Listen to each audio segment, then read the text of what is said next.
Here's a swim analysis of a couple of triathletes that I wanted to show you with some fault fixes, which you'll probably find really easy to follow. And just remember that technique for triathletes, technique for swimmers, one size doesn't fit all, and using a specific drill might not actually work for you or any individual. And male and female is also really important. We have different attributes, so it might not work to be long, tall and smooth. It might be better for you to have a fast, choppy stroke. It's not elegant pool swimming that we need to transfer out to open water. So I just want to put that out there, that I don't have all the answers per se for the exact what it really should look like in a textbook. But if you're making one or two really simple errors, it has such a knock-on effect to your breathing, your timing, and your speed in the pool, speed in the open water. So we can sort that out straight away with just awareness. And on this video, you'll see like two things that you're probably doing yourself that you can relate to if you get some video. Here's a really good triathlete swimming with a red cap. And I wanted to go through some of the things that I can see myself and try and show you some correction videos that I would implement with this swimmer, not being an absolute guru in swim analysis full time, but as a triathlon coach. And there's some real easy wins here that this sub 130 minute per 100 swimmer is already capable of, what he could really improve straight away off the bat. So here's a top-down view of him swimming, the red cap. The camera will get a bit closer now. So first thing I notice is, and you can see it straight away when you freeze the frame, is firstly his rhythm and his timing. Now, I'm not looking for perfection, how a pool swimmer might want to execute his swim stroke. But first thing I notice is the timing. So when he's bringing his right hand into the water, his left hand is in the water at the same time at the front of the stroke. So generally speaking, we want to just see one hand at the front of the stroke, one hand at the end exit of the stroke. And you can see also easily his left kick doing a bend at the knee. So he's not getting nice hip extension that we'd like to see. So first of all, the right hand entry needs sorting out. So it's a timing issue, and he's actually playing a bit of catch-up stroke on his left hand, and you'll see it under the water on the next video section. All in all, his breathing's pretty good. His head rotation isn't massive. He does have this forward flick of his head every few strokes, where his neck tilts forward, and that's just from triathlon, from sighting. So all in all, body position's pretty good. He's a very decent swimmer, as I mentioned, but you can see some things straight away from the top down underwater, which I will show you with better clarity in a few seconds. So he's not having any shoulder issues. He's just keeping fit as a triathlete right now. And you can see that right hand entry now.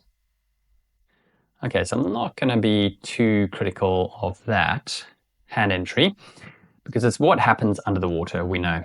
All right, so firstly, I want to look at, is this person exhaling quite a lot constantly?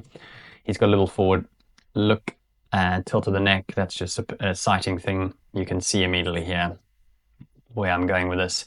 And there's a brief pause of holding his breath, and then there's a late exhale. You'll see it better. Okay, so now you'll get to see his hand entry on his left hand with a crossover. Okay, there. So when there's a crossover of the hand, there'll be a counter action of the leg kick to stabilize, normally a scissor kick. Okay, and we know he's bending at the knee and the left from the other video.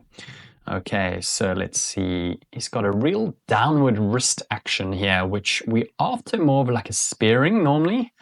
So it's because he's really overextending this arm, so overreaching. So he's rolled right over onto his left.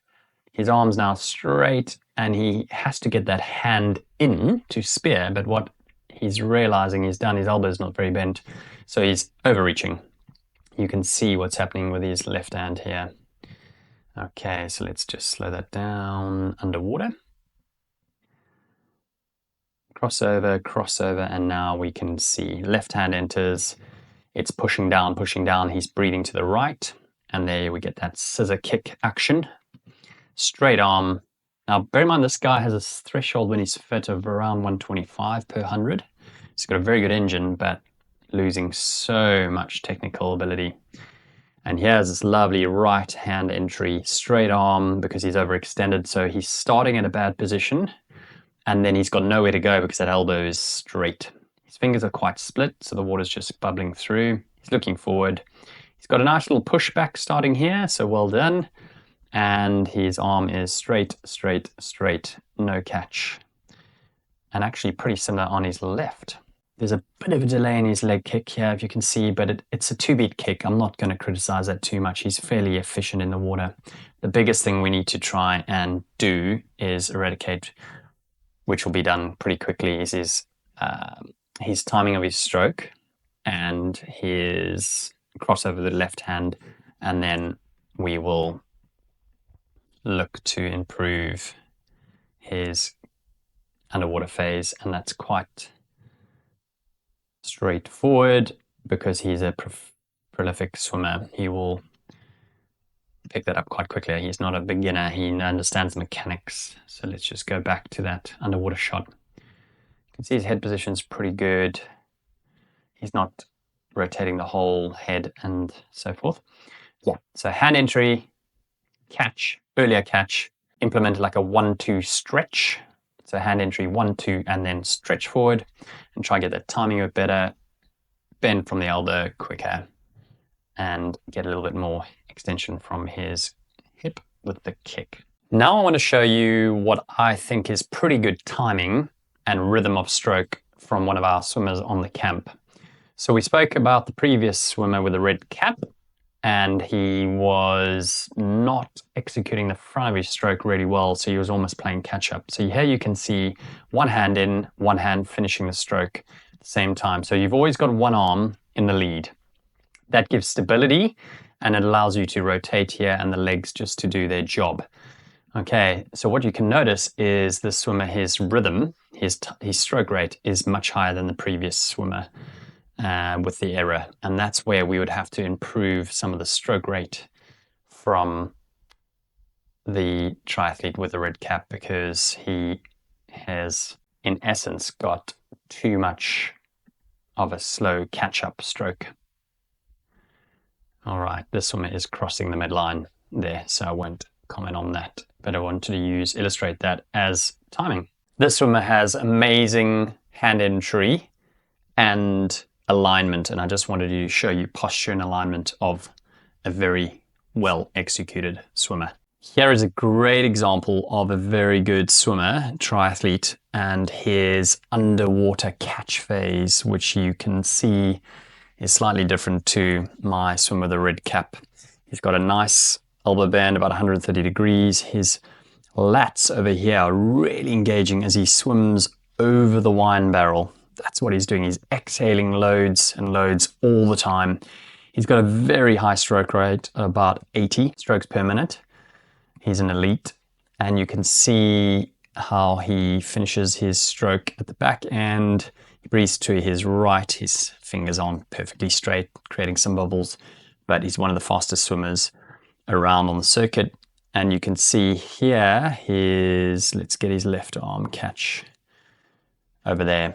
So really, really brilliant catch under the water, very efficient. You don't see that scissor kicking that you saw previously, and you can see the exhalation continuously blowing bubbles. So that's how you want to really aspire to execute a higher stroke rate with a very good underwater elbow bend and catch with a real nice push through at the back end of the stroke. Back to my example of the swimmer with a red cap and that delay in the front of his stroke. He's got what's called a bit of an overglide. So every time he kicks his leg, there's a pause, and then there's a pause up front of the front of the stroke, where you can see here there's great rhythm, nice toe touching here, and the stroke rate is much faster with this female. So that's what we want to try, aim for, a light flutter kick. So I hope you enjoy it. Leave some comments and I'll try my best to illustrate what I would do to improve this particular triathlete's performance. Hope you enjoyed.